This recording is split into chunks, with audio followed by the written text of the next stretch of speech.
오늘도 예배를 사모하여 주의 성전을 찾으시고 영상으로 함께 예배드리시는 모든 성도님들을 주님의 이름으로 환영하고 축복합니다.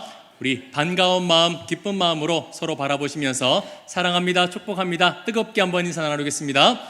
사랑합니다, 축복합니다. 네, 이제 한 해가 다 저물어 가는데요, 우리 성도님들 하루하루 행복하게 잘 살아내고 계십니까? 아멘. 하나님의 더하심의 은혜를 마지막까지 풍성하게 누리시기를 축복합니다. 지난 주일 우리는 느헤미야 12장 말씀을 두 번에 걸쳐서 함께 말씀을 나누었습니다. 먼저는 1절부터 26절까지 세대를 이어가는 믿음이라는 제목으로 함께 말씀을 나누었는데요, 하나님은 앞선 선조들의 이름을 지워버리거나 잊어버리신 것이 아니라 끝까지 기억하시고 그 이전 세대의 헌신을 잊지 않으셨습니다. 그래서 그 믿음의 세대를 이어가게 하심으로 다시 이스라엘을 회복시켜 주셨습니다. 믿음은 혼자만 열심히 달려가는 개인전이 아닙니다. 앞선 세대가 건너준 신앙의 바통을 오늘의 세대가 이어받아 최선을 다해 살아가고, 이제 오늘의 세대는 다음에 달려갈 다음 세대에게 신앙의 바통을 잘 연결시켜주는 그 릴레이가 바로 오늘의 신앙이라는 것을 함께 말씀을 나누었습니다. 그리고 27절부터 43절까지는 수치의 자리에 임한 영광이라는 제목으로 함께 말씀을 나누었습니다. 조롱받고 눈물의 자리였던 예루살렘 성벽에는 다시 하나님의 영광스러운 찬양 소리가 울려 퍼졌습니다. 부끄럽고 수치스러운 분문과 감옥문에까지 하나님의 찬양이 울려 퍼지고 그 모든 것도 하나님께 봉헌되었습니다. 하나님은 그 부끄러운 자리까지도 영광 가운데 임재하여 주셔서 하나님의 소유로 받아주셨습니다. 수치를 은혜로 덮어주시고 부끄러움을 사랑으로 감싸 안아주시는 분이 바로 우리 하나님이신 줄 믿습니다. 그래서 버림이 아니라 끝까지 사랑하시고 회복해 하시는 그 하나님의 은혜를 날마다 누리며 살아가는 모든 성도님들이 되시기를 주님의 이름으로 축복합니다. 아멘. 이 모든 회복의 이야기 다음에 이제 하나님은 느헤미야를 통해서 무엇을 기록하게 하셨을까요? 성벽이 완성되었고 이제 봉헌까지 했으니 이제 다 끝났다, 이제 좀 쉬자라고 할 수도 있을 것인데 그렇지 않습니다.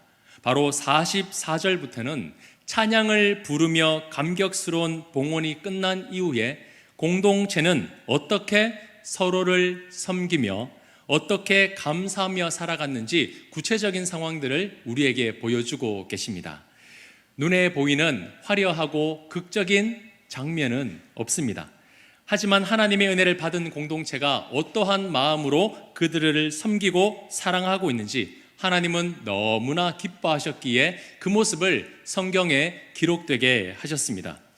이제 우리는 성벽 위의 찬양을 넘어 성벽 안으로 들어가 보려고 합니다. 오늘 주시는 말씀을 통해서 우리 성문교회 또한 하나님이 기뻐하시는 공동체로서 더욱 성숙하고 완전해져가는 믿음의 교회가 될 수 있기를 소망합니다. 아멘. 우리 성도님들 혹시 하인리 법칙이라고 들어보셨습니까? 1931년 허버트 윌리엄 하인리가 펴낸 산업재해 예방 과학적 접근 방식이라는 책에서 소개된 하나의 법칙인데요, 이것은 한 건의 대형 참사가 일어나기 이전에는 반드시 그와 관련된 경미한 29건의 사건이 일어난다라는 통계가 있습니다. 그리고 그 29사건이 발생하기 이전에는 300건에 달하는 미미한 무상의 사고가 일어난다라는 것이 바로 통계적인 원리라는 겁니다. 그래서 이 법칙은 큰 사고는 결코 우연히 일어나는 것이 아니라 아무리 작은 것이라 해도 그것을 방치하면 결국 큰 사고로 이어지는 재앙을 맞이할 수 있다는 경고를 우리에게 주는 것입니다. 그래서 결론이 무엇이냐? 큰 재앙을 막기 위해서는 반복적인 실수나 오류가 일어나지 않도록 온전한 제도나 시스템을 구축해야 한다라는 거예요.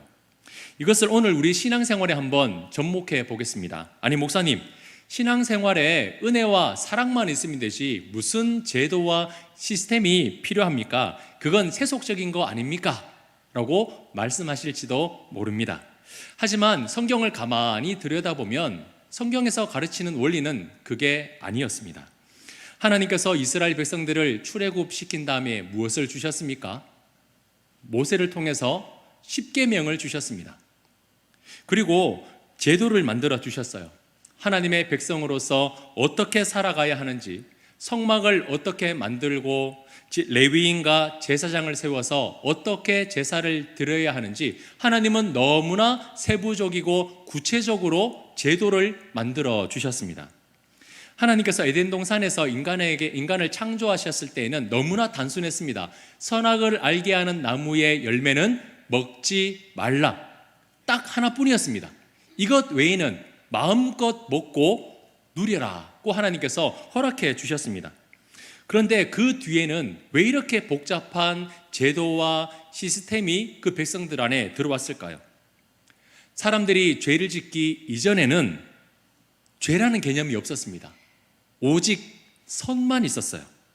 그러나 인간이 하나님이 주시는 자유의지를 가지고 하나님의 뜻대로 살아가는 것이 아니라 죄를 짓게 되자 전적으로 부패해 버렸습니다. 전적으로 부패했다라는 것은 생각과 행동부터 하나부터 열까지 그 모든 것이 다 죄로 오염되었다라는 거예요. 그래서 하나님이 이스라엘 백성들에게 주신 제도가 복잡하다, 여러 가지 율법들이 많다라는 것은 그만큼 인간이 지은 죄를 용서받고 다시 선한 존재가 되기 위해서는 그만큼 어렵다라는 겁니다. 그렇게 수많은 법을 따르고 하나님의 말씀대로 살아내야 선을 얻게 된다는 것이 거의 불가능하다는 것처럼 우리에게 보여지는 거예요. 그런데 우리는 이미 알고 있습니다. 수많은 율법과 제도와 시스템이 우리를 구원하는 것이 아니라 오직 예수 그리스도를 믿는 믿음이 우리를 구원으로 인도합니다. 이건 변하지 않는 하나님의 진리입니다. 그래서 우리는 은혜의 시대를 살아가고 있는 겁니다. 그런데 이것을 잘못 오해해서 믿음으로 구원을 받았으니 이제 어떤 제도나 어떤 형식적인 시스템은 필요 없어, 은혜와 사랑만 있으면 돼, 다른 건 다 형식적이고 세속적인 거야 라고 말한다면 그건 잘못된 겁니다. 왜냐하면 인간은 이 땅에 살아가는 동안 여전히 육신을 입고 죄 가운데 살아가기 때문입니다.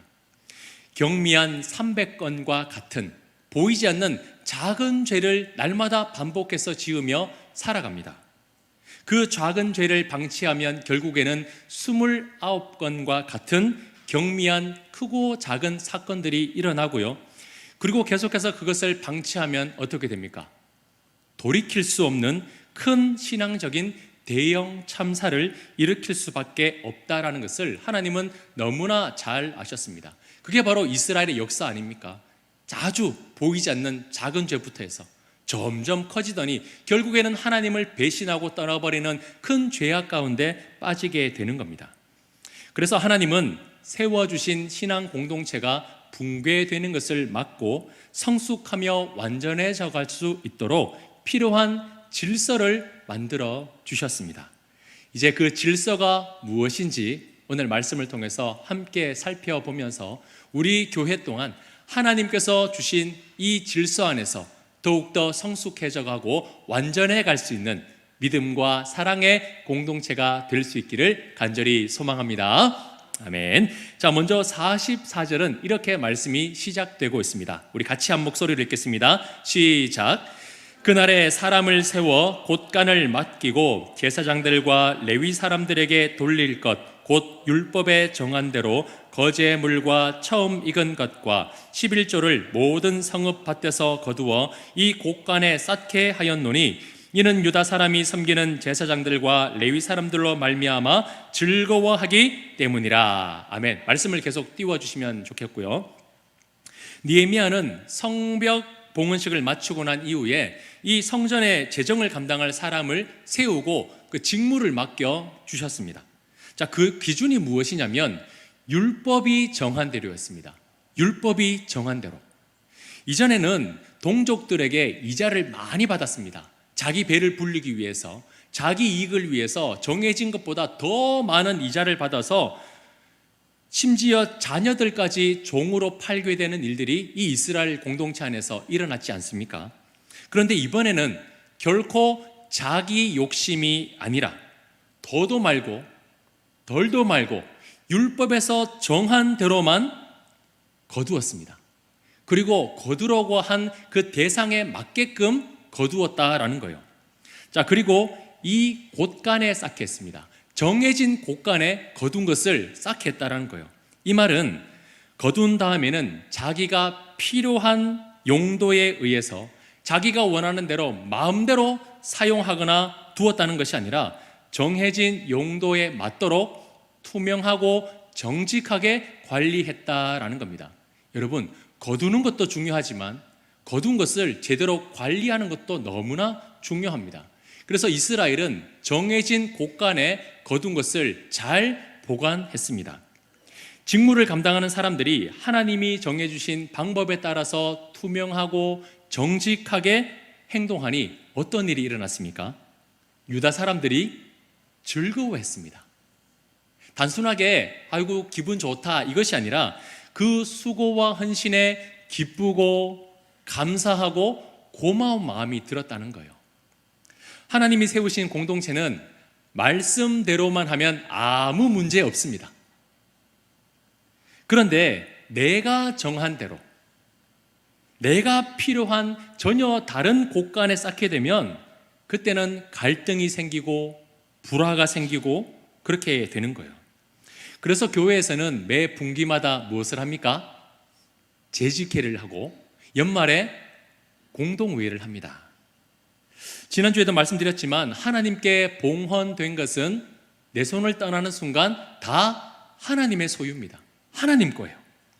하나님의 소유는 그 어떠한 일이 있어도 사람이 마음대로 할 수가 없는 겁니다.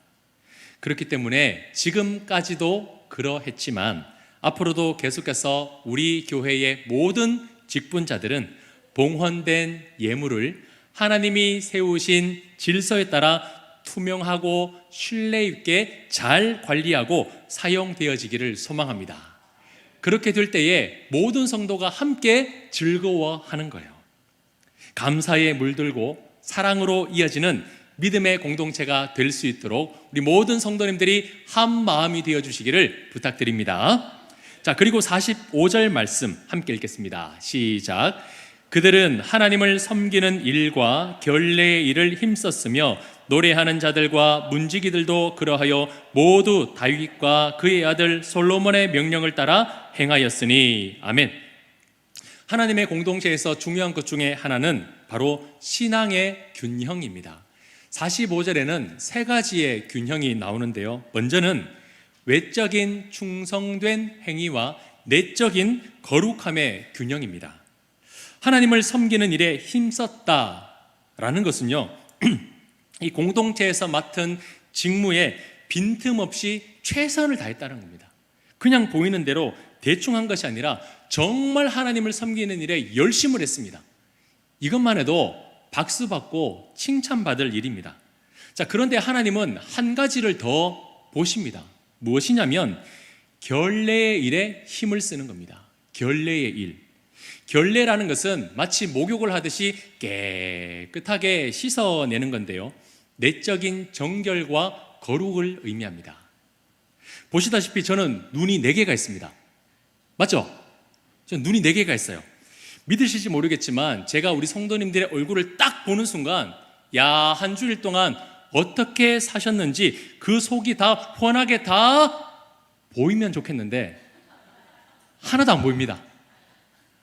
어떻게 사셨는지, 뭘 하셨는지 아무리 눈이 4개라도 부릅뜨고 보려고 해도 보이지가 않아요. 말씀을 가까이 하셨는지, 하나님과 친밀하게 교제하면서 6일 동안 사셨는지, 아니면 오늘에서야 성경책을 가지고 툭툭 털며 성경책 들고 오셨는지 저는 모르겠더라고요. 그런데 하나님은 알고 계십니다. 그래서 말씀하시는 거예요. 결례의 일에 힘을 쓰라. 하나님을 섬기는 일, 외적인 섬김 다 누구나 보이는 곳에서는 잘할 수 있습니다. 그러나 하나님은 그 가운데 보시는 것이 있으니 그 안에 내적인 정결함으로 너희가 살아가며 그 직무를 감당하고 있느냐. 하나님은 그것을 보시는 거예요. 교회에서 일 잘하는 것 너무 중요합니다. 하지만 섬기는 일과 더불어 거룩한 삶을 살아내는 것 또한 너무나 중요한 일이에요. 그래서 보통 직분자의 기준에 보면 이런 조항이 있습니다. 무흠, 세례 및 입교인. 무흠이라는 것이 붙습니다. 이 말이 무슨 말이냐면 하나의 죄도 없이 완벽한 사람을 의미하는 것이 아니라 성경에서 금하는 대표적인 죄를 짓지 않고 교회 앞에서 본이 되며 교회의 권위와 덕을 세우는 일에 결함이 없는 사람을 의미합니다. 그래서 교회 직분자를 세울 때 아무나 세우는 것이 아니라 무흠한 사람을 세우는 이유가 바로 이것입니다. 결례의 힘을 쓰는 자. 하나님은 목적 없이 일만 하는 사람 원하지 않습니다. 막 앞뒤 돌아보지도 않고 일만 열심히 하는 사람 하나님이 찾지 않아요. 물론 그런 사람 필요하죠. 하지만 하나님께서 원하시는 것 중에 하나가 더 뭐냐면 하나님이 주시는 이 구원과 거룩을 잘 지켜내는 사람, 잘 보존하고 다른 사람들에게도 이 거룩의 영향력을 보여주는 그 사람을 하나님은 찾고 원하고 계신다라는 겁니다. 자, 그리고 두 번째는요, 직분과 사명의 균형이 중요합니다. 자, 노래하는 사람은 어떤 사람들입니까? 우리 시온찬양대 참 멋지고 아름다우시죠? 한 사람도 동의를 안 하시죠? 저는 동의합니다. 그래서 우리 시온찬양대는 인물 보고 뽑는다라는 풍문이 있습니다만은 시온찬양대는요 늘 대중 앞에 섭니다. 잘 드러나는 직분이에요. 그런데 반대로 문지기들은 어떤 직분입니까? 보이지 않아요. 사람들 눈에 잘 띄지 않습니다. 찬양대가 앞에서 찬양하면 많은 사람들이 바라봅니다. 그러나 문지기는 늘 뒤에서 숨어서 직무를 감당하는 사람이에요. 눈에 잘 드러나는 직분은 열심히 하고 반대로 아이고 이거 열심히 한다고 누가 알아주기나 하나? 드러나지 않고 보이지 않는 직분은 대충 그렇게 하면 되겠습니까? 하나님의 공동체는 그게 아니에요. 새롭게 시작하는 이스라엘은 그렇게 하고 있지 않다라는 것을 우리에게 지금 보여주고 있습니다. 노래하는 사람이나 문직이나 모두 다 하나님을 섬기는 일과 결례를 지키는 일에 힘을 쓰고 있다라는 거예요. 눈에 보이는 것만 잘하고 열심히 하고 눈에 보이지 않는 것은 대충 하는 것이 아니라 모든 사람들이 지금 힘을 써서 섬기는 일과 거룩을 지키는 일에 동참하고 있다라는 겁니다. 사람 앞에 칭찬받기 위해서 하는 것이 아니라 하나님을 위해서 하는 것이기 때문에 맡겨진 자리에서 최선을 다해내는 거예요. 그리고 보이지 않는 내면의 정결함과 거룩함을 위해서도 절대 게을리하지 않습니다. 그렇게 모든 직분자들이 맡은 직분과 사명에 최선을 다하여 섬길 때 이스라엘 공동체 안에 어떤 일이 일어났습니까? 유다 사람들이 즐거워하더라. 그 공동체 안에 기쁨과 감사가 넘쳐나는 공동체가 되었습니다. 세 번째로 전통과 새 시대의 균형이 중요합니다. 전통과 새 시대의 균형. 새롭게 재건되는 이 이스라엘 백성들이 무엇을 지켰습니까?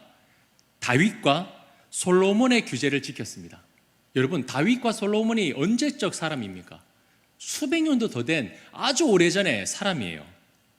그런데 그 다윗과 솔로몬의 규제를 지켰다는 것은 전통을 버리지 않았다라는 겁니다. 그때부터 시작되고 이어졌던 그 신앙의 전통을 계속해서 유지했다라는 거예요. 새술은 어디에 담아야 됩니까? 새술은 새 부대에 담아야 된다라고 하면서 무조건 새 거, 옛날 것은 다 바꿔야 돼. 이전 것은 무조건 오래되고 낡은 것으로 치부해서는 안 됩니다. 전통을 무작정 무시해서는 안 되는 이유가 무엇이냐면 전통 안에 하나님의 역사가 담겨 있기 때문입니다. 하나님이 어떻게 행하셨는지, 하나님이 어떻게 인도하셨는지 그 전통 안에 다 담겨 있기 때문에 교회는 결코 전통을 무시하거나 버려서는 안 됩니다. 그런데요, 그렇다고 해서 전통 안에 갇혀만 있으면 안 됩니다. 이 두 가지가 다 균형 있게 이루어져야 되는 거예요. 예수님께서 공생의 사역을 하시는 동안 그 내면의 정신은 온데간데 없이 율법의 행위만을 강조하는 바리새인들에게 예수님은 신랄하게 책망하셨습니다. 막 독사의 자식들아 라고 말하면서 책망하셨어요. 왜 이렇게 해야 되는가? 그 목적과 정신이 없는 거예요. 지금까지 이렇게 했으니까 이렇게 해야 한다라는 것만 강조하면서 단순한 행위만을 강조했습니다. 예수님은 그것을 원하지 않으셨어요. 해왔기 때문에 하는 것, 지금까지 그렇기 때문에 무작정 해야 되는 것, 이건 오늘날 살아 움직이는 성령님의 역사하심을 부정하는 행위와 마찬가지입니다. 성령님은 새로운 영이에요. 오늘 원하시며 오늘 변화시켜 주시는 성령님입니다. 그러나 그 변화를 두려워하면서 지금까지 이랬으니 이렇게 해야 된다 라는 것에만 갇혀 있으면 안 된다라는 겁니다.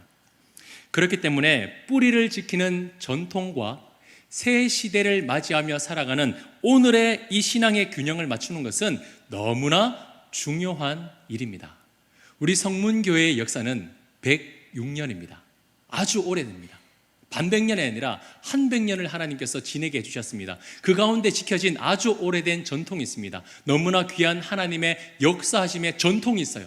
이 전통을 지켜내야 하고 또 급변하는 이 시대를 살아가는 오늘의 이 신앙의 삶을 균형 있게 맞추어 가야 하는데, 사랑하는 성도님들, 이 균형을 맞추는 일에 이 목회자와 우리 중직자들이 개인의 정력으로 그리고 개인의 욕심이 틈타지 않도록 우리 모든 성도님들께서 함께 기도해 주시기를 부탁드립니다. 그래서 우리가 결코 사람이 마음대로 사람이 새롭게 정하는 규정에 따라서 이것저것 다 하는 것이 아니라 하나님이 오늘날 우리에게 원하시는 것이 무엇인지 오늘 원하시는 그 하나님의 뜻을 묻고 듣고 순종해야 한다는 거예요. 자, 계속해서 46절을 보시면 옛적 다윗과 아삽의 때에 불렀던 노래를 느헤미야 시대에도 감사하게 부르고 있습니다. 다시 말해서 수백 년 전에 이전의 노래를 지금도 부르고 있다는 거예요. 신앙은 옛날 스타일, 새로운 스타일대로 하는 게 아닙니다. 스타일이 중요한 것이 아니라 그 속에 흐르는 하나님의 역사하심에 동참하는 것이 중요합니다. 수백 년 전이든지 수백 년이 지나고 난 새로운 세대든지 그 가운데의 하나님의 역사 안에 동참하여서 함께 한 마음으로 하나님께 예배하는 것이 중요하다라는 거예요.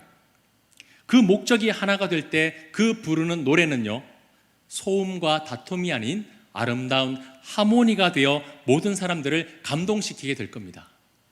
하나의 예를 들면 우리 이 목사님이 고민하는 것 중에 한 가지가 있을 거예요. 찬양 콘티를 정할 때 찬송가를 많이 해야 되는지 아니면 복음성을 해야 되는지 고민할 때가 참 많이 있을 겁니다. 찬송가만 하면 요즘에 은혜로운 찬양 많은데 좀 이것도 불렀으면 좋겠습니다 하는 분이 있고, 또 새롭게 배우는 찬양하면 아이고 어렵고 따라 부르기도 힘든데 찬송가 하자 이렇게 하는 성도님도 있기 때문입니다. 여러분, 어느 것이나 하나님을 찬양하는 곡조 붙은 기도입니다. 대신에 어느 쪽만 치우치면 안 되겠지만 우리 목사님이 금식하면서 다이어트 하지 않았습니까?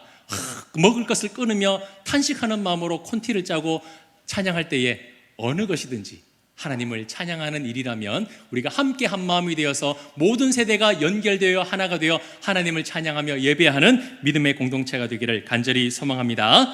자, 마지막으로 47절 말씀을 우리 함께 한 목소리로 읽겠습니다. 시작.